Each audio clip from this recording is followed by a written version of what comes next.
Kita siapkan hati kita, pada siang hari ini kita akan diberkati oleh kebenaran firman Tuhan. Kami bersyukur ya Tuhan Yesus buat sukacita Tuhan limpahkan bagi kami pada saat pagi hari ini. Kami siapkan hati kami ya Tuhan.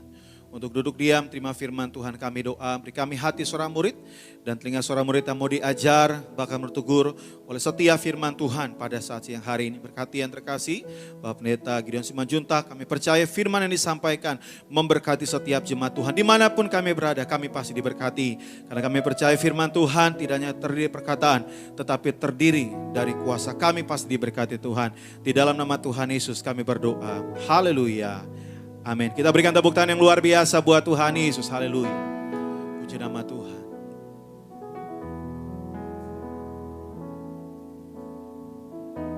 Dengan hati bersyukur sama-sama kita mengatakan, Roh Kudus hadir di sini, mengalir di bait suci. Perkara ajaib pun terjadi, kuasa mujizat nyata, karena Roh Allah sedang bekerja. Sama-sama nyanyi. Roh Kudus hadir di sini. Amin.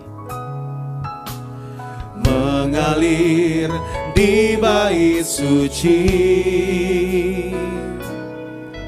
Perkara ajaib pun terjadi, kuasa mujizat nyata, karena Roh Allah sedang bekerja. Tiada yang mustahil dan tiada yang sukar, bila Roh Allah turut bekerja. Tiada yang mustahil bagi orang percaya, karena Roh Allah turut bekerja di antara kita. Mari siapkan hatimu, sambut firman Tuhan. Tiada yang mustahil, tiada yang mustahil, dan tiada yang sukar, bila Roh Allah turut bekerja. Tiada yang mustahil bagi orang percaya, karena Roh Allah turut bekerja di antara kita.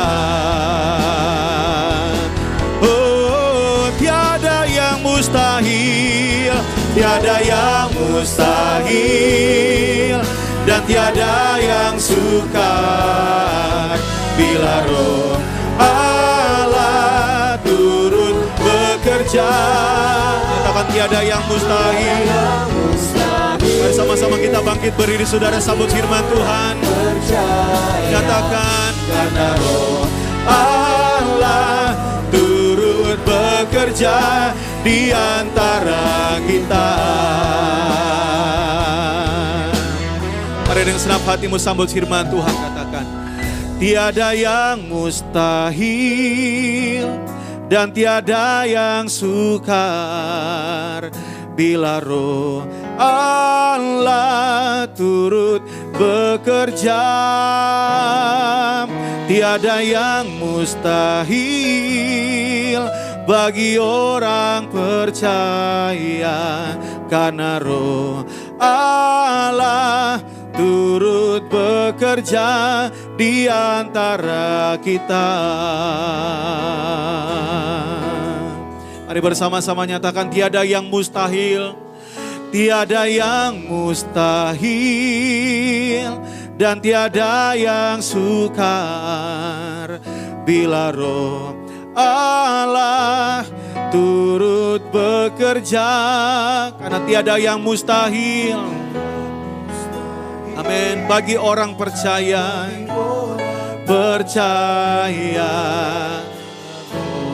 Allah turut bekerja di antara kita. Mari kita berikan tepuk tangan yang luar biasa buat Tuhan Yesus. Oh. Tiada yang mustahil dan tiada yang sukar bila Roh Allah turut bekerja. Tiada yang mustahil bagi orang percaya bila Roh Allah turut. Tiada yang mustahil, tiada yang mustahil dan tiada yang sukar bila Roh Allah turut bekerja. Tiada yang mustahil bagi orang percaya, bagi orang percaya, karena Roh Allah turut bekerja di antara. Mari sama-sama sambil angkat kedua tanganmu, dimanapun kau berada, dengan iman percayamu di hari Pentakosta ini katakan, tiada yang mustahil dan tiada yang sukar bila Roh Allah turut bekerja. Tiada yang mustahil bagi orang percaya, karena Roh Allah turut bekerja di antara kita. Sama-sama dimanapun kau berada, angkat kedua tanganmu di hari Pentakosta ini dengan iman percaya. Tiada yang mustahil, tiada yang mustahil dan tiada yang sukar bila Roh Allah turut bekerja. Tiada yang mustahil bagi engkau dan aku, bagi orang percaya, karena Roh Allah turut bekerja. Karena Roh Allah turut bekerja, karena Roh Allah turut. Kami angkat tangan kami, karena Roh Allah, karena Roh Allah turut bekerja di antara kita. Kita berikan tepuk tangan yang luar biasa bagi Tuhan kita. Haleluya. Bapa dalam surga, dalam nama Tuhan kami Yesus Kristus, satu hal yang kami pegang, satu hal yang kami percaya, ketika Roh Kudus ada di tengah-tengah orang benar, orang percaya, maka Roh Kudus yang manis, yang lembut, yang disebut dalam Alkitab sebagai penolong, penghibur, memberikan kami kekuatan. Kami bukan lagi menjadi pribadi kami yang dahulu, kami menjadi pribadi yang baru. Kami percaya Pentakosta, hari di mana Allah mencurahkan Roh Kudus-Nya kepada setiap kami, adalah hari di mana setiap kami melakukan perkara-perkara hebat, perkara-perkara gagah perkasa. Karena senjata roh yang ada dalam diri kami lebih besar daripada roh yang ada dalam dunia. Kami tidak takut, kami tidak gentar. Kami melewati setiap masa sukar bersama dengan Tuhan, melewati dari kemenangan kepada kemenangan, dalam kemuliaan kepada kemuliaan. Oleh karena itu Tuhan, kami agungkan Engkau Allah Roh Kudus, kami tinggikan Engkau Allah Roh Kudus. Engkau disambut di tengah-tengah setiap kami, masuk ke dalam setiap kamar, masuk ke dalam setiap rumah, masuk ke dalam setiap hati umat-Mu. Bahkan urapi hamba-Mu yang sungguh amat sangat terbatas, yang tidak mungkin dapat melayani tanpa kekuatan dari Roh Kudus. Urapi dia, berkenanlah atas pelayanannya. Pakai lidah bibir perkataannya untuk menjadi isi hati Tuhan, agar siapapun yang menjadi keperluan umat-Mu melalui pelayanan hamba-Mu hari ini dijawab. Agar apapun menjadi kebutuhan umat-Mu melalui lidah bibir perkataan hamba-Mu ini Tuhan, setiap kata kalimat yang keluar meneguhkan, memulihkan, memberkati setiap mereka. Kami mematahkan, kami menghancurkan setiap kuasa kegelapan, setiap roh yang tidak memuliakan nama Tuhan kami Yesus Kristus. Kami patahkan kuasanya. Allah Roh Kudus, Engkau disambut di tengah-tengah kami, di dalam nama Tuhan Yesus. Sama-sama setiap kita yang siap diberkati firman Tuhan dengan bangga, mari sama-sama kita katakan, kita kasih tepuk tangan yang luar biasa bagi Tuhan kita.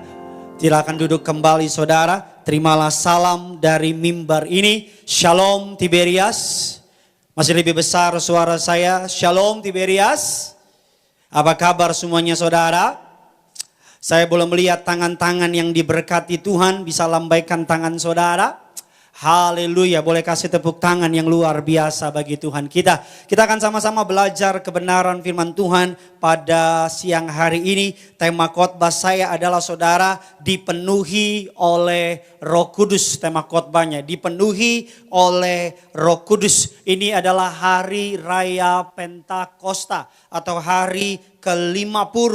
Di hari Pentakosta kita percaya Tuhan mencurahkan rohnya yang kudus di tengah-tengah setiap orang percaya. Alkitab mengatakan Pentakosta adalah hari ke-50 setelah kebangkitan Yesus. 40 hari setelah Paskah adalah hari kenaikan. 10 hari setelah yang namanya kenaikan adalah hari Pentakosta. Pentakosta juga diperingati oleh bangsa Israel sebagai pemberian Taurat Tuhan di Sinai. Dalam Keluaran 20, Pentakosta juga diperingati sebagai hari raya panen atau Safaut atau hari ucapan syukur. Dan Pentakosta saudara yang kita rayakan, gereja Tuhan yang kita rayakan adalah hari di mana para murid-murid dengan 120 murid-murid Allah ketika mereka menanti di loteng atas di upper room, Allah mencurahkan rohnya yang kudus kepada mereka. Dan Petrus berkhotbah. Sekali Petrus berkhotbah kita mengatakan 3.000 orang bertobat, percaya dan memberi diri mereka dibaptis. Gereja mula-mula berdiri. Maka Pentakosta adalah hari ulang tahun internasional gereja. Hari ulang tahun bagi gereja seluruh dunia. Karena di hari Pentakosta ini Roh Allah dicurahkan kepada orang percaya. Makanya bukan tanpa kebetulan gereja Tiberias Ministry hari Minggu pertama. Tepat dirayakan pertama kali hari Minggu dibuka pelayanan dalam Tiberias Ministry. Belum menjadi sinode, masih menjadi Tiberias Ministry 22 Mei 88. Saudara, pertama kali Ibu Gembala bertobat di akhir tahun 84. 1 Desember 85 beliau dibaptis. 86 bersama dengan 4 orang ibu-ibu, 1 pendeta dan 1 istrinya saudara. 6 orang ikutlah yang namanya pendalaman Alkitab. Di hari itu karena bertambah jumlah jiwa. Roh Kudus bekerja dengan dahsyat dan luar biasa. Dari 5 orang jadi 300. Dari 300 dalam tempo beberapa bulan jadi 1.000. Dan mereka menuntut kepada gembala sidang kita, Bapak dan Ibu Pariaji. Pada waktu itu mereka belum menjadi pendeta, belum menyampaikan Injil, belum menyampaikan firman Tuhan. Mereka meminta ibadah minggu pertama kali. Mereka ingin beribadah minggu, bukan hanya tengah minggu. Karena pada masa itu pendalaman Alkitab mempelajari tabernakel saudara. Selasa, Kamis, Jumat, hari Sabtu khusus pegawai apotik saudara. Dan mereka mempelajari tabernakel dan mereka meminta untuk ibadah minggu. Itu 22 Mei 88 Tiberias Ministry. Bertepatan juga dengan ulang tahun Ibu Gembala Sidang. Makanya kita percaya Roh Kudus ada di Tiberias, katakan amin. Kita percaya Roh Kudus bergerak dengan dahsyat di Tiberias, katakan amin. Nah, apa yang bisa kita pelajari? Kisah Rasul 2 ayatnya yang pertama sampai dengan ayatnya yang keempat. Dipenuhi oleh Roh Kudus. Tadi pagi saudara pendeta Pastor Teddy Lusti mengajar dengan luar biasa. Dan siang tadi gembala sidang saudara juga mengajar dengan luar biasa. Dan hari ini atas perkenanan Allah izinkan saya juga mengajar saudara. Ambil pulpen saudara, ambil catatan saudara. Biar roh yang kudus itu, Roh Kudus, Roh Allah yang dari awal penciptaan telah ada agar hari ini roh tersebut memimpin langkah saudara. Hari Rabu kemarin saya bilang Roh Kudus adalah pribadi ketiga dari Allah Tritunggal. Allah Bapa, Allah Putra, dan Allah Roh Kudus. Sederajat dengan Allah Bapa, setingkat dengan Tuhan Yesus. Roh Kudus tidak lebih rendah daripada Allah Bapa. Roh Kudus tidak lebih rendah dari yang namanya Tuhan Yesus. Mereka sederajat. Pak Pendeta, ini konsep Tritunggal. Untuk memahami konsep Tritunggal, kembali saya ajar saudara. Untuk memahami konsep Tritunggal, saudara perlu memahami bahwa kita tidak dapat mengotakkan manusia, mengotakkan Tuhan maksud saya, dalam pemikiran manusia yang sangat terbatas. Allah kalau manusia itu terdiri dari materi. Saya, saudara, hari ini ada di tempat ini, saya nggak bisa ada di rumah saya. Saya hari ini ada, misalnya saya ada di Depok, saya nggak bisa ada di tempat lain. Materi. Saya dibatasi oleh ruang dan waktu. Tapi Allah tidak terbatas oleh ruang dan waktu. Dia bisa ada. Dia bisa berubah menjadi 1, 2, 3, 3.000, 5.000. Berapapun dia mau. Maka kita akan sama-sama hari ini belajar. Dipenuhi oleh Roh Kudus. Kisah Rasul 2. Ayatnya yang pertama sampai ayat yang keempat. Rekan saya, Evangelis Nathanael Graneda akan membacakan bagi saudara. 3, 2, 1, ya. Ketika tiba hari Pentakosta, semua orang percaya berkumpul di satu tempat. Tiba-tiba turunlah dari langit suatu bunyi seperti tiupan angin keras yang memenuhi seluruh rumah di mana mereka duduk. Dan tampaklah kepada mereka lidah-lidah seperti nyala api yang bertebaran dan hingga pada mereka masing-masing. Maka penuhlah mereka dengan Roh Kudus.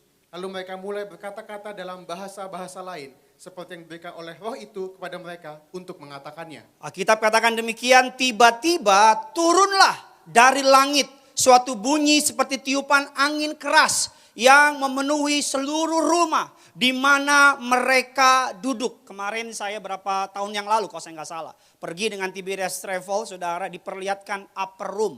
Tempat di mana pertama kalinya Roh Kudus dicurahkan. Tempat yang indah, saudara, atas anugerah Tuhan kalau sempat bisa pergi ke sana. Dikatakan tampaklah kepada mereka lidah-lidah seperti nyala api yang bertebaran dan hingga pada mereka masing-masing. Katakan amin. Dikatakan maka penuhlah mereka dengan apa, saudara? Dengan Roh Kudus. Kehadiran Roh Kudus mengubah hidup murid-murid secara radikal. Kehadiran Roh Kudus mengubah murid-murid secara total. Petrus yang tadinya penuh dengan ketakutan. Petrus yang tadinya penuh dengan keraguan. Petrus yang tadinya penuh dengan ketergesa-gesaan.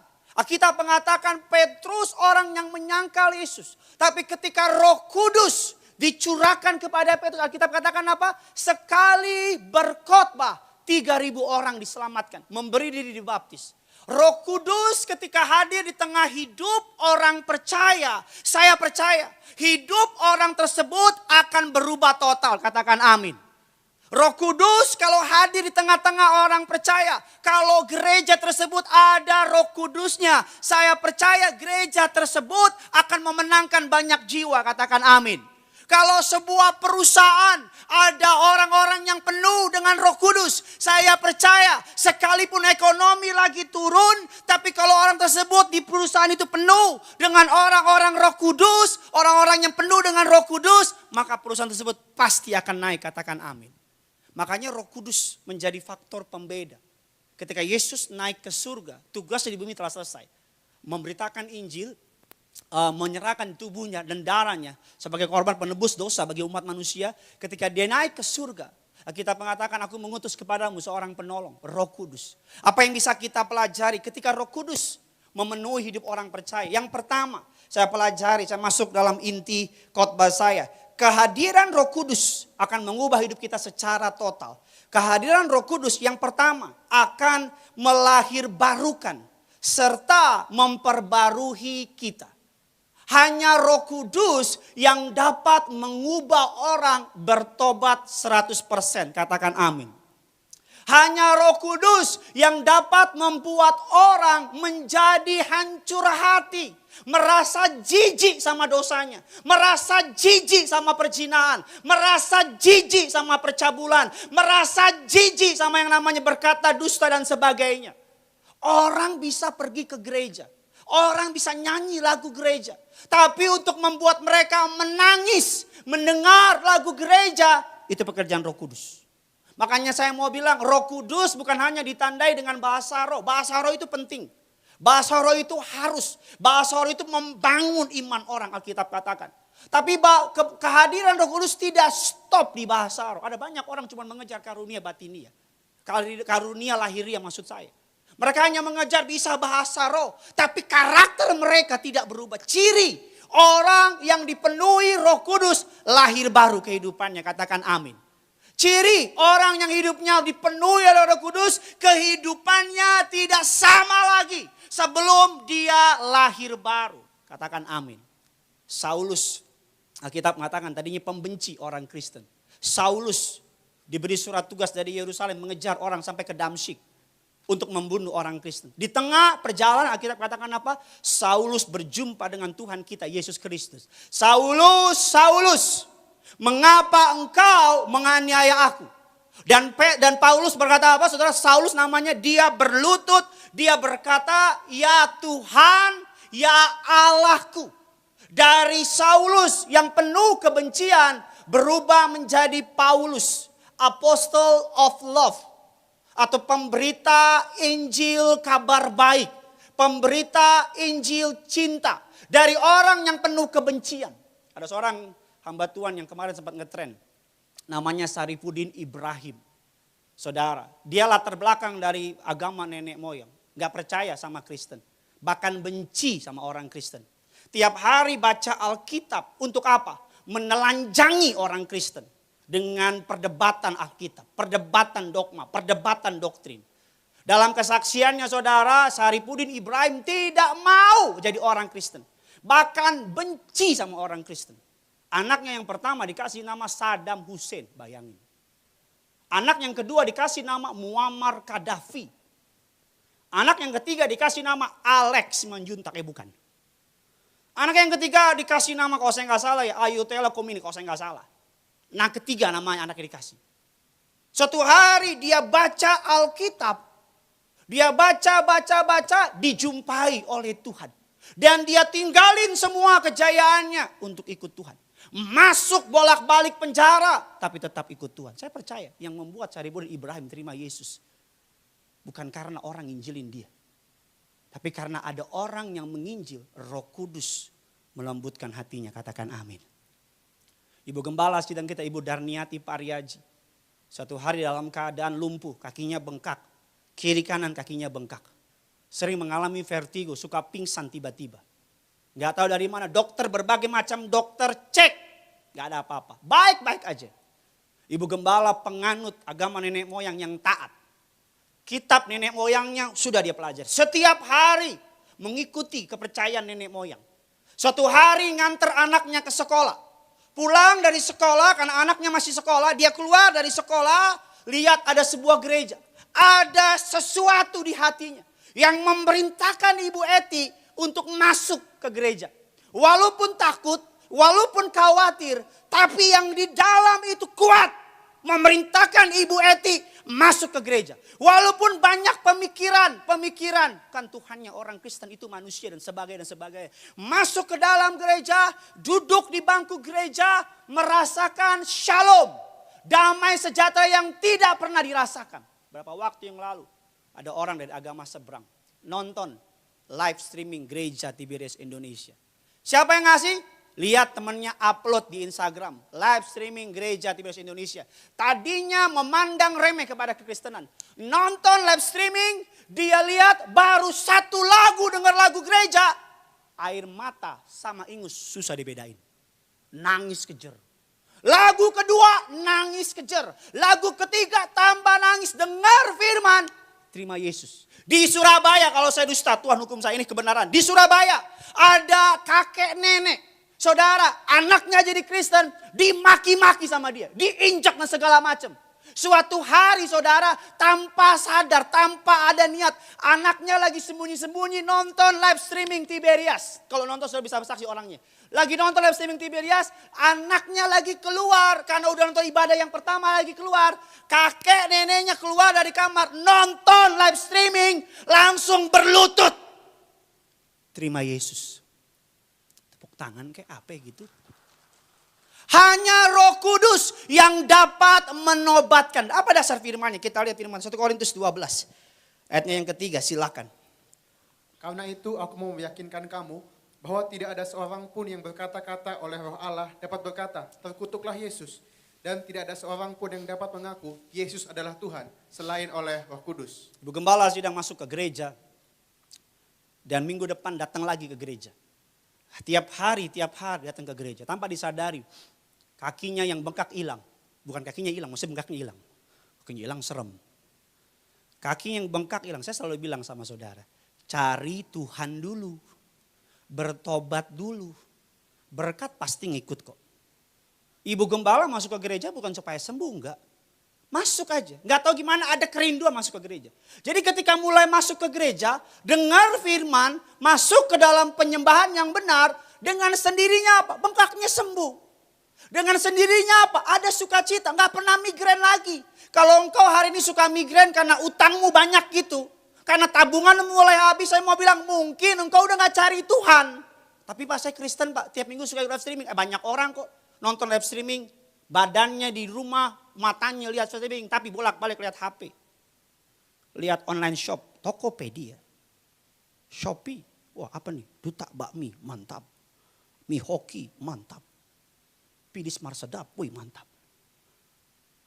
Makanya saya selalu bilang, cari Tuhan. Cari Tuhan. Semua tambahkan. Ibu Gembala duduk di gereja. Terus, dan suatu hari kesaksian ini memberkati saya. Suatu hari ada doa kumpul, doa rantai.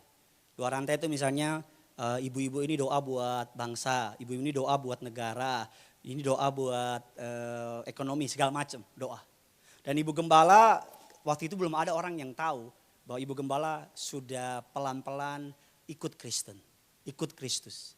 Doa, Ibu Gembala doa, Tuhan saya nggak bisa doa.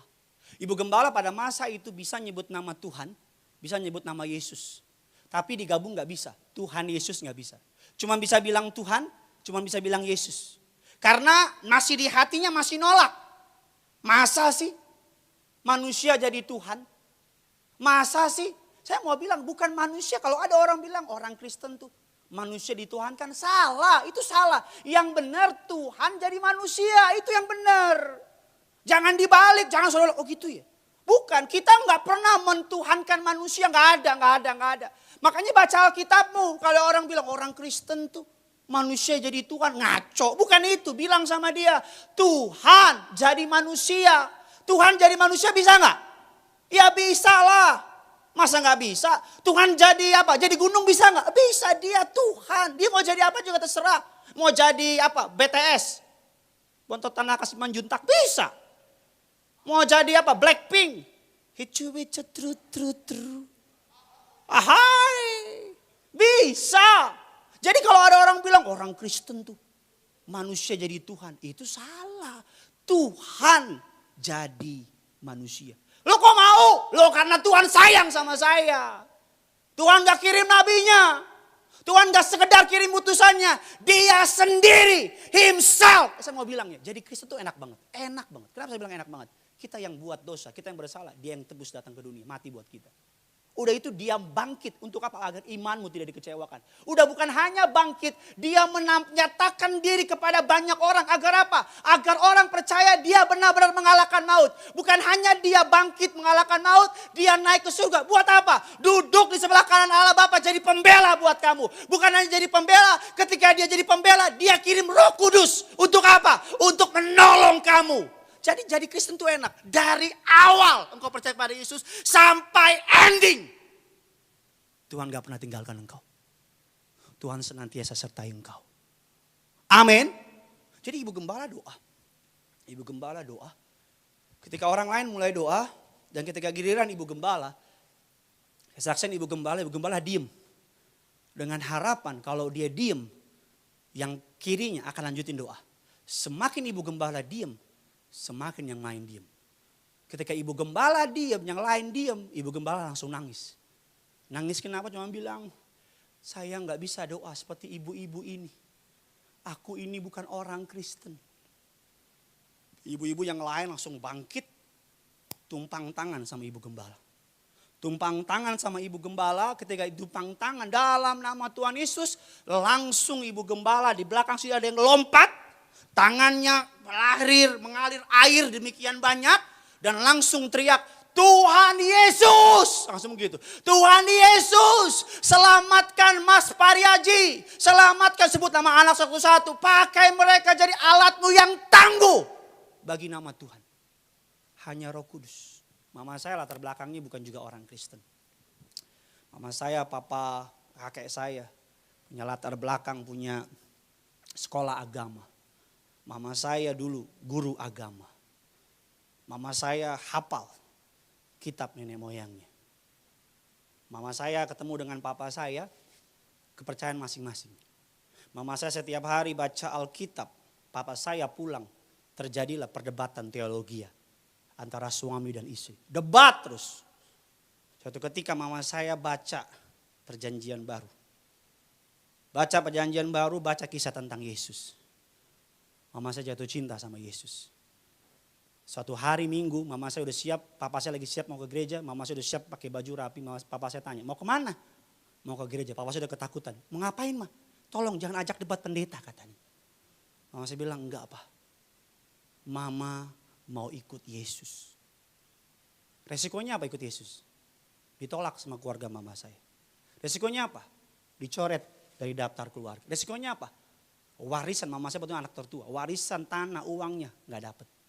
Bahkan ketika papa saya meninggalkan kita. Banyak keluarga dari keluarga mama saya datang dan bilang, ayo kembali ke kepercayaan. Mama saya bilang apa? Sekali Yesus tetap Yesus. Selama-lamanya tetap Yesus. Makanya saya mau bilang hanya Roh Kudus. Makanya kalau hari ini kalau suami belum bertobat. Jangan andalkan penginjilanmu. Pelan-pelan minta Allah Roh Kudus. Masuk ke dalam hati suamiku. Kalau suamimu hari-hari ini atau istrimu masih jauh dari Tuhan. Anakmu masih nakal. Pelan-pelan bilang Roh Kudus masuk ke dalam. Saya percaya orang kalau ada Roh Kudus. Tidak mungkin di dalam hatinya ada roh jahat. Katakan amin. Amin dong. Halo shalom. Amin. Karena kalau gak mungkin Roh Kudus di sebelah kiri, kamar kiri. Roh jahat di sebelah kanan. Yang kos-kosan. Saya percaya kalau ada Roh Kudus orang di sini. Pasti roh jahat gak ada. Tapi yang masih ada apa? Pola pikir yang lama. Itu yang harus berubah. Jadi saya percaya orang kalau ada Roh Kudus gak mempan disantet. Katakan amin. Orang kalau ada Roh Kudus saya percaya gak mempan dipelet. Katakan amin. Orang kalau ada Roh Kudus saya percaya gak bisa. Yang namanya digendam lah. Di apa pasti gak bisa. Karena kenapa? Roh yang ada dalam kita lebih besar. Daripada yang roh ada di dunia. Yang percaya. Kasih tepuk tangan buat Tuhan kita. Yang kedua, ayo kita cepat saja saudara. Yang kedua dipenuhi oleh Roh Kudus. Yang pertama Roh Kudus akan barukan saudara dan saya. Yang kedua ketika ada Roh Kudus apa yang akan terjadi? Sama-sama kita Kisah Rasul 1 ayat yang ke-8. Tetapi kamu akan menerima kuasa kalau Roh Kudus turun ke atas kamu.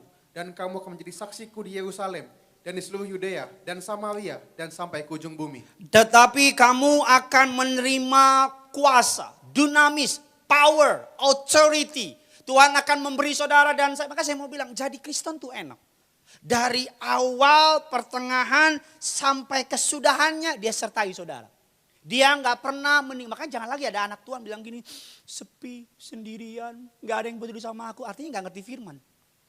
Kalau ada orang Kristen merasa aku yatim piatu, artinya gak ngerti firman. Daud saja, waktu itu belum ada karya kayu salib. Daud saja dapat berkata dengan boldly, dengan percaya dia berkata apa sekalipun. Ayah dan ibuku meninggalkan aku. Apa kata Daud? Namun Tuhan menyambut aku. Padahal ada masa itu. Belum ada karya salib di Golgota. Tapi Daud dapat berkata apa? Bahkan Daud saja berkata apa? Biar yang lain meninggalkan aku. Tapi jangan ambil rohmu yang kudus itu dariku. Raja Daud berkata semua boleh diambil. Makanya saya mau bilang orang kerugian terbesar bagi orang Kristen itu bukan jatuh miskin. Kerugian terbesar jadi orang Kristen itu bukan sakit. Kerugian terbesar dari orang Kristen itu bukan dipermalukan, bukan. Tapi kerugian terbesar bagi orang Kristen ketika Roh Kudus didukakan dalam hidupnya. Ketika Roh Kudus tidak ada dalam hidupnya. Itu kerugian terbesar bagi orang Kristen. Saya mau bilang, harta kesayangan Tuhan. Dalam Filipi 4:19 berkata, Allahku akan memenuhi engkau menurut kekayaan dan memenuhi segala keperluanmu menurut kekayaan kemuliaan. Banyak orang pikir ayat itu cuma bicara mengenai materi. Padahal ayat itu mengajarkan kita bukan hanya materimu yang akan Allah penuhi. Tapi batiniamu Allah akan penuhi. Keinginan untuk diperhatikan Tuhan akan penuhi. Tuhan tahu kok ada masanya kita di kamar nih. Habis ketemu orang rame. Ada masanya kita di kamar merasa sendirian. Ada masanya kok di tengah orang banyak kita merasa sepi. Ada masanya kok, di tengah lagi keadaan baik, tapi kosong hati kita. Karena apa? Karena kita tidak mengundang Roh Kudus untuk menguasai hidup kita. Karena kita tidak mengizinkan saya bisa berkhotbah seperti teriak-teriak sampai urat kelihatan. Bukan karena kuat gagah saya, tapi karena Roh Kudus. Roh Kudus yang ada di dalam saya, dialah dinamo pelayanan saya. Roh Kudus yang kepadanya saya menyerahkan tuntunan hidup saya. Roh Kudus yang kepadanya saya biarkan dia menuntun langkah saya. Makanya Ibu Gembala suka ngajar kita para asisten, para staf. Tiap pagi Roh Kudus ambil alih hidup saya. Roh Kudus tuntun langkah saya. Yang kedua, ketika Roh Kudus memenuhi hidup kita. Yang pertama, dilahir barukan menjadi pribadi yang berbeda. Hati yang bertobat, cuman Tuhan yang tahu. Tapi buah pertobatan, semua orang dapat rasakan. Saya ulang sekali lagi. Hati yang bertobat, cuman Tuhan yang tahu. Tapi buah pertobatan, orang harus dapat rasakan. Saya boleh ngomong saya bertobat, tapi istri saya tahu saya siapa sebenarnya. Mama saya tahu saya sebenarnya. Saya boleh ngomong saya lahir baru, tapi orang terdekat saya, bahkan Tuhan tahu saya siapa. Makanya saya pernah bilang dalam khotbah saya berapa waktu yang lalu. Hidup yang paling capek itu hidup yang pura-pura. Pura-pura kudus padahal gak kudus. Pura-pura benar padahal gak benar. Pura-pura suci padahal hidupnya kotor. Roh Kudus yang kedua akan mengajarkan kita untuk menjadi saksi. Sama-sama bilang sama saya saksinya Kristus. Colek kiri kanan saudara, bilang kamu saksi Kristus. Kalau gak ada, colek dirimu sendiri. Bilang, woi, saksinya Kristus. Saya harus bilang, kita harus meningkat dari level percaya kepada level mencintai. Dari mencintai Yesus kepada level melekat kepada Kristus. Jangan lagi cari pasangan, yang penting percaya Yesus. Maaf ya, itu untuk orang-orang yang baru ngerti. Tapi orang yang hidup dalam Tuhan, kalau cuma percaya Yesus, tapi tidak menghidupi firman Tuhan, tidak hidup dalam pertobatan, tidak sungguh-sungguh sama Tuhan, saya beri nama cuma sekedar percaya. Emang ada Pak Pendeta, ada orang ke gereja percaya. Kenapa dia ke gereja? Karena percaya Yesus adalah Tuhan. Tapi hidup kudus enggak? Enggak. Hidup benar enggak? Enggak. Ada orang lebih hebat lagi, pelayanan. Hidup benar enggak? Enggak. Tapi pelayanan. Artinya apa? Cuman percaya. Kita harus sampai di level mencintai, dari mencintai level melekat. Orang kan kalau jatuh cinta kan enggak tahan kan. Pengen ceritain pacarnya. Pengen ceritain istrinya. HP-nya foto anak saya sama istri saya. Gak mungkin foto saudara. Siapa juga saudara nih, foto anak saya sama istri saudara. Saya buka HP saya, foto istri saya. Profile picture WA saya, foto anak sama istri saya. Saudara, kalau saudara lihat sosial media saya, sering saya upload foto anak saya, kelucuan anak saya. Bagi orang gak lucu, tapi bagi saya lucu banget. Anak saya masuk ke kamar omanya, ya kan? Karena kamar omanya cukup besar, 2 hektar. Itu baru kamar oma, kamar saya 10 hektar. Dan gede banget. Masuk ke kamar oma saya, ke kamar omanya, anak saya ambil topi kupluk itu yang suka dipakai orang-orang di puncak pila mas pila gitu. Dipakai, terus dia keluar. Bagi saya sama istri saya lucu banget. Sampai ketawa. Anak saya kalau lagi main hide and seek saudara, bisa puluhan kali, bisa bermenit-menit cuman begini. Gini, bayangin kalau 5 menit lucu. Tapi kalau setengah jam kan udah bosen. Tapi karena saya mengasihi dia. Karena dia penting buat saya. Maka saya akan karena dia penting buat saya. Kemana-mana saya cerita sama orang. Anak saya lucu banget.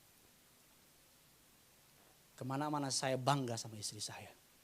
Apalagi istri saya sama saya bangga banget dia. Dia merasa paling beruntung sedunia. Punya suami kayak saya. Ahai. Iya. Kalau kita cinta sama Yesus. Kita ketemu orang. Ini mulut nih.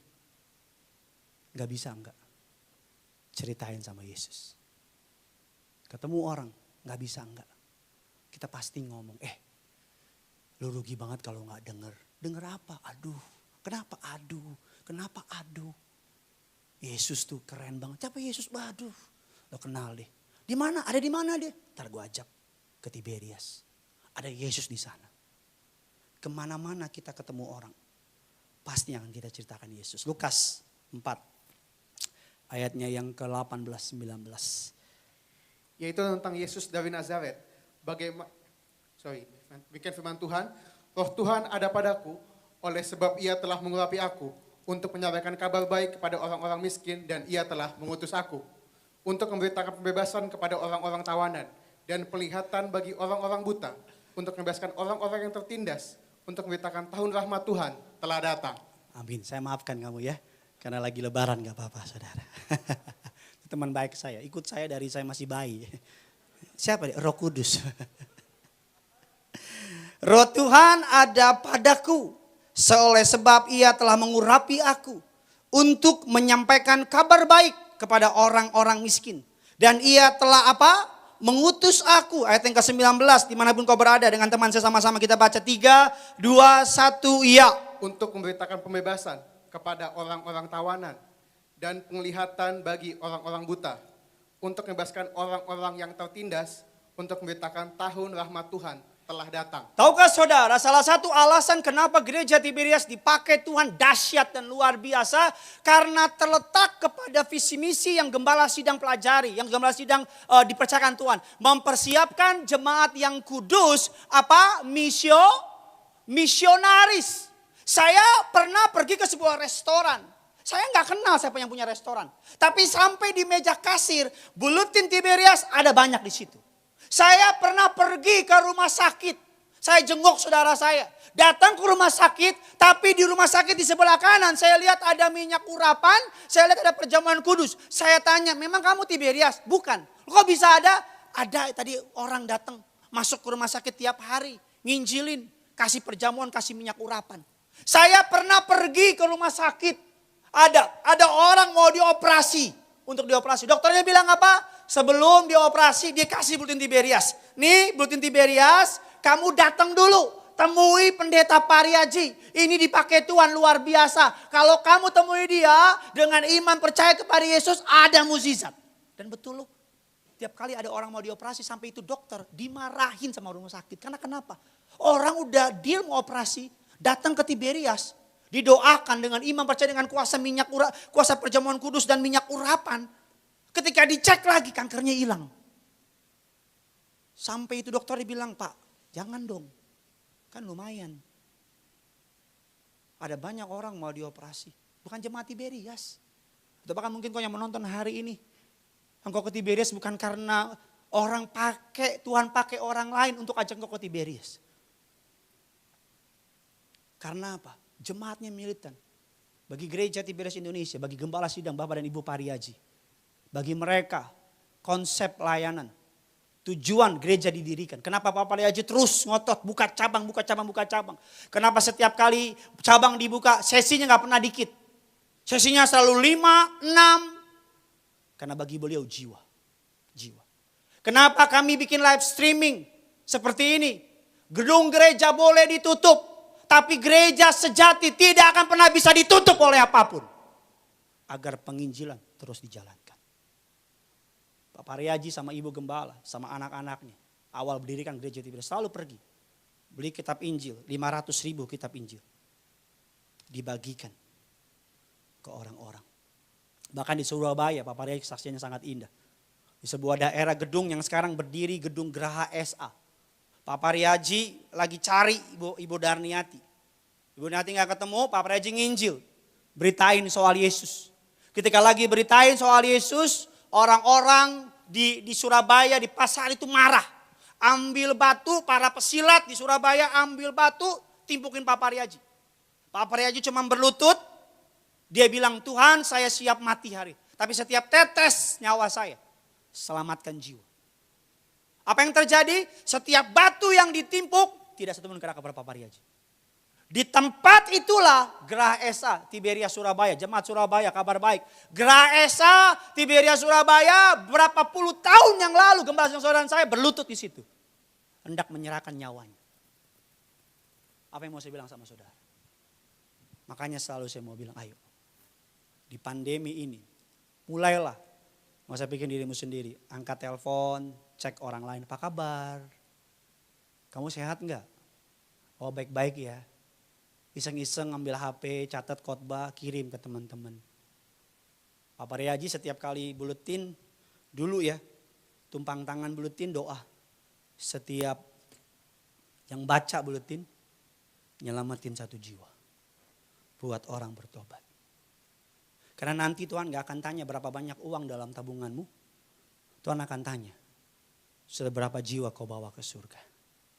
Doa saya Roh Kudus yang manis, yang lembut itu akan memakai lidah bibir perkataanmu. Gak usah jauh-jauh, mulai dari apa? Dari keluarga dulu. Mulai dari keluarga. Yudea, Samaria, sampai ke ujung-ujung bumi. Kalau keluarga sudah diselamatkan, baru yang lain diselamatkan. Kasih tepuk tangan buat Tuhan kita. Yang ketiga, yang terakhir. Sama-sama kita lihat firman Tuhan Yohanes 20. Kita lihat dulu ayatnya saudara, Kisah Rasul 1 yang ke-8 yang saya terakhir. Musik rekan saya bisa silakan. Tetapi kamu akan menerima kuasa kalau Roh Kudus turun ke atas kamu. Dan kamu akan menjadi saksiku di Yerusalem dan di seluruh Yudea dan Samaria dan sampai ke ujung bumi.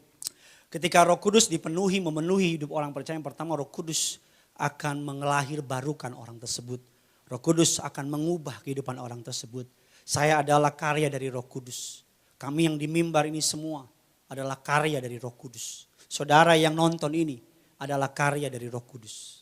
Roh Kudus akan menuntun. Roh Kudus itu punya tugas memfollow up apa yang kita baca dari Alkitab. Apa yang kita dengar dari firman. Makanya saya mau bilang, belajar dengar-dengaran sama Roh Kudus. Tuhan kasih di dalam hati kita Rohnya yang kudus. Dia taruh di setiap hati orang percaya. Jangan lagi engkau merasa sendirian. Jangan lagi engkau merasa ditinggalkan. Ada Roh Kudus. Setiap kali engkau kesepian, bicara sama Roh Kudus. Setiap kali engkau ketakutan, bilang Roh Kudus, aku takut. Maka damai sejahtera dari Allah akan masuk ke dalam kehidupan. Setiap kali engkau mulai putus asa, Roh Kudus akan memberikan saudara kekuatan yang baru. Setiap kali pengharapan mulai hilang, Roh Kudus akan memberikan engkau pengharapan yang baru.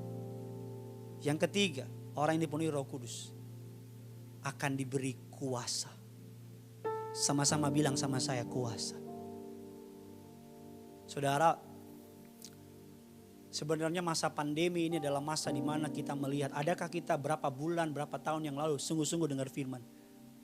Ini menjadi ujian bagi gereja Tuhan. Apakah firman yang ditabur setiap minggu benar-benar tertanam dalam hati dan pikiranmu, bertumbuh, berbuah. Agar kalau ketika engkau sungguh-sungguh berapa bulan, berapa tahun yang lalu engkau sungguh-sungguh cari Tuhan. Ketika ada guncangan engkau gak akan ketakutan. Karena engkau tahu ini hanya memurnikan engkau. Ini hanya memtajam engkau. Ini hanya membuat engkau makin menjadi serupa, segambar seperti Allah. Saya percaya kok. Guncangan akan membuat saudara dan saya makin bersinar untuk kemuliaannya. Punya iman Pak. Ada Roh Kudus dalam dirimu. Kuasa yang besar. Kuasa yang tak terbatas itu. Kuasa yang heran, yang dahsyat, yang luar biasa. Kuasa yang dapat mengalahkan penghulu-penghulu di udara. Kuasa-kuasa yang dapat mengalahkan kuasa roh-roh orang kuat. Roh penyakit tunduk kepada kuasa itu. Roh kemiskinan tidak berdaya atas kuasa itu. Roh kebangkrutan tidak punya kuasa. Roh Kudus itu, Roh Allah sendiri ada dalam setiap orang percaya. Ada dalam setiap hatimu, hatiku. Kuasa. Suatu hari saya pergi ke terminal, saya tutup dengan kesaksian ini. Setiap hari saya pakai minyak urapan. Perjamuan. Saya urapi. Pengurapan minyak. Gambaran. Kita undang Roh Kudus berkuasa dalam hidup kita. Saya urapi, saya jalan. Antar teman saya naik bus, saya balik. Mau balik, mau beli minuman. Ada orang tepok saya sebelah kanan. Tuh. Wah, enggak. Saya tengok. Dia lihat saya lihat dia. Kita lihat-lihatan. Itu bukan pandangan cinta, bukan. Dia kaget. Saya bilang, ada apa Pak? Oh, nggak jadi. Sejalan lagi, kali ini yang kiri. Kenapa? Nggak jadi. Sampai yang ke tengah. Terakhir saya kan udah bete gitu. Apa sih Pak? Enggak, saya kira mirip. Saya pergi ke warung, karena udah dikasih kode udah habis. Saya pergi ke warung, tukang warung bilang gini sama saya, Pak, Dek, ilmu Ade hebat juga. Saya bilang, ilmu apa? Yang tepok Ade itu, tukang gendam orang, tukang hipnotis orang. Saya udah puluhan tahun di terminal ini Dek. Berkali-kali orang digendam, ditepok sekali, pasti kena. Tapi Ade saya perhatikan berkali-kali gak kena. Ilmu Ade hebat juga. Bukan soal ilmu, karena saya percaya ketika saya diurapi, rohnya yang kudus itu pegang kendali sama kita. Makanya penting tiap pagi nih ambil minyak, taruh di pikiranmu, di kepalamu. Biar pikiranmu gak jorok gitu. Pikiranmu gak nakal, gak najis, gak kotor. Pikiran Kristus taruh di mulutmu. Gak dusta, gak tipu. Perkataanmu penuh kuasa, taruh di tanganmu. Engkau yang menikah tidak sentuh di luar istri, tidak sentuh di luar suami, tidak curi, tidak ambil, tanganmu penuh kuasa. Urapi kakimu, agar kemana kakimu melangkah, tanah yang kau injak, tanah yang diberkati, tanah mukjizat. Urapi hatimu, agar kuat menghadapi tantangan. Tutup Alkitab kita. Selamat hari Minggu. Tuhan Yesus memberkati. Kita kasih tepuk tangan yang luar biasa bagi Tuhan kita. Sama-sama kita bangkit berdiri, kita datang sama Tuhan. Dipenuhi Roh Kudus. Roh Kudus melahir barukan kita. Roh Kudus memberikan kita menjadi saksi. Yang ketiga, Roh Kudus memberikan kita kuasa. Sama-sama kita datang sama Tuhan. Pegang tangan suamimu, pegang tangan istrimu. Sama-sama kita datang sama Tuhan. Ya Roh Kudus, ku haus padamu.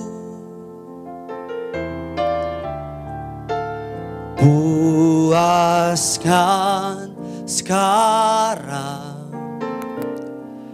kerinduanku. Ya Roh Kudus, Kau menuntunku. Sama-sama bilang, pimpin langkahku, pimpin langkahku.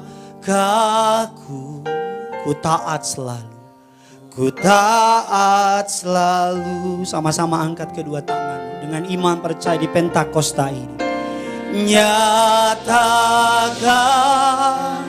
kemuliaan-Mu di tempat ini, ya Tuhan Allahku.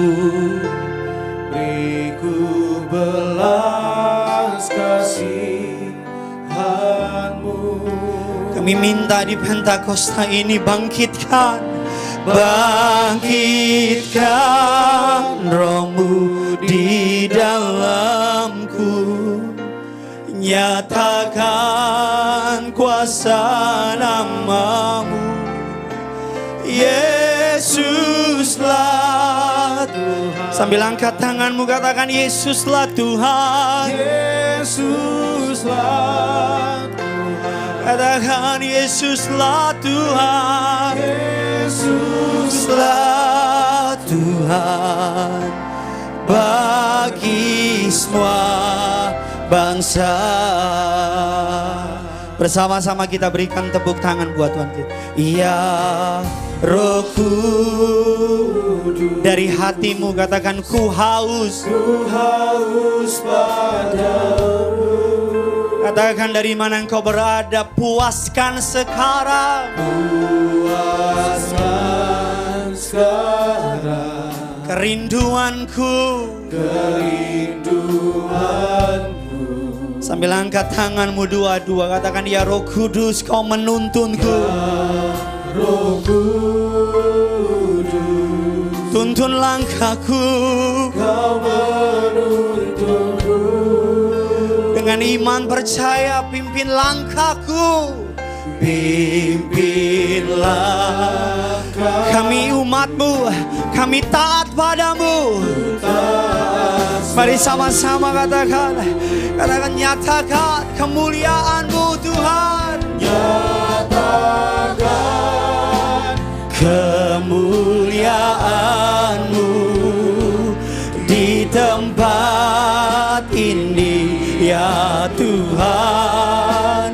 Allahku, beriku belas kasihan-Mu.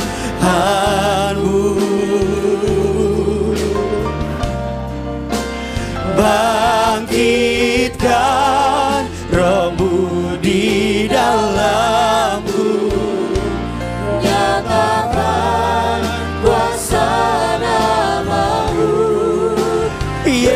Yesuslah Tuhan, kami akui Yesuslah Tuhan. Yesuslah. Dari mimbar ini kami serukan Yesuslah Tuhan. Yesuslah Tuhan bagi semua bangsa. Mari bersama-sama dengan iman percaya menyatakan kemuliaan-Mu.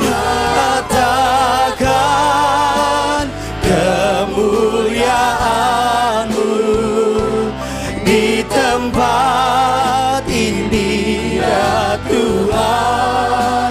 Allahku, beriku belas kasihan-Mu.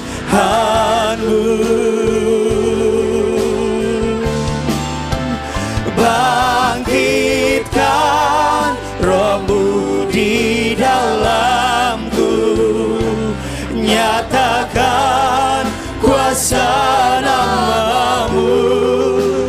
Yesuslah Tuhan, Engkaulah Tuhan kami. Yesuslah Tuhan, Engkaulah Tuhan. Yesuslah Tuhan bagi semua bangsa. Bersama dengan rekan saya Pendeta Reno, sama-sama angkat kedua tangan menyatakan kemuliaan. Nyatakan kemuliaan-Mu, kemuliaan-Mu di tempat ini ya Tuhan. Allahku, beri kami belas kasihan-Mu. Beri kami belas kasihan-Mu Tuhan. Biar Engkau membangkitkan Roh-Mu di dalamku. Bangkitkan Roh-Mu di dalamku, nyatakan kuasa nama-Mu. Kami akui Tuhan, Yesuslah. Dengan hati, dengan mulut kami angkat tangan kami, Yesuslah Tuhan. Yesuslah Tuhan.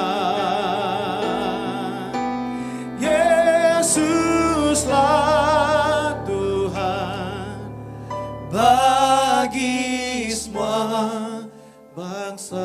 Biar musik maun dengan lembut, biar setiap pribadi di mana kau berada angkat kedua tanganmu doa. Di hari Pentakosta ini, Rohnya sudah ada dalam diri saudara. Yang perlu kita lakukan apa? Sebut, panggil, minta. Rendahkan hatimu, bilang, Roh Kudus yang manis, yang lembut, aku beri Engkau otoritas penuh dalam hidupku. Aku izinkan Engkau untuk mengambil alih keberadaanku. Biar Engkau kembali tuntun langkahku. Biar Engkau kembali berdaulat atas hidupku. Biar aku semakin kecil, Engkau semakin besar. Tuntun aku kepada kebenaran yang hakiki. Tuntun aku kepada pertobatan yang sejati. Agar Roh Kudus yang manis, yang lembut, bawa aku dalam kemuliaan yang Bapa telah berikan. Bawa aku ke dalam kemuliaan yang Yesus telah berikan kepada Engkau dan aku. Mari Pak, sadari ada Roh Kudus dalam hidup kita. Roh Kudus gak akan betah di hati kita kalau kita hidup dalam kenajisan. Roh Kudus akan berontak di hati kita kalau kita tidak hidup dalam pertobatan. Roh Kudus akan menangis di hati kita kalau kita jauh dari pertobatan, jauh dari mengasihi Tuhan. Roh Kudus akan menuntun engkau dan aku kepada pertobatan yang sejati. Ayo angkat kedua tanganmu, tidak dibatasi oleh ruang dan waktu. Haleluya. Oh, haleluya. Haleluya. Hamba dibatasi oleh waktu Tuhan, tapi tidak dengan Engkau Tuhan. Engkau Roh Kudus tidak dibatasi oleh waktu, tidak dibatasi oleh tempat. Dari mimbar-Mu yang kudus ini bersama dengan para hamba Tuhan, kami mengangkat tangan kami dua-dua, mengarahkan kepada layar TV, melalui jaringan yang mereka tonton, TV, laptop, HP, apapun yang mereka lihat hari ini, kami doa. Sama seperti 2000 tahun yang lalu Engkau mencurahkan Roh-Mu yang kudus, 3000 orang bertobat. Hari ini kuasa yang sama Tuhan berikan kepada Petrus mengalir. Hamba berdoa dalam nama Yesus, Roh Kudus masuk ke dalam setiap pribadi, kembali bangkit, kembali pegang kendali, tuntun langkah umat-Mu agar mereka masuk ke dalam pertobatan yang sejati, nama Yesus yang dipermuliakan. Kami berhenti di sini biar Engkau terus bekerja mempertahankan firman-Mu. Doa kami di Pentakosta ini kami kembali disadarkan ada Roh Kudus penolong dalam hidup kami. Kami akan bawa ucapan syukur kami, berapa persembahan umat-Mu, Engkau yang balas dari surga, Engkau yang perhitungkan. Kami memberi bukan supaya Tuhan balas, kami memberi simple karena kami sangat mengasihi-Mu. Engkau lebih penting dari uang kami, Engkau lebih penting dari harta kami. Semua harta yang kami punya berasal daripada-Mu. Sucikan, kuduskan persembahan kami, berkati menjadi kegunaan bagi alat-Mu yang tangguh di gereja-Mu yang kudus ini. Dalam nama Tuhan Yesus sama-sama kita katakan amin. Selamat memberi, Tuhan Yesus memberkati.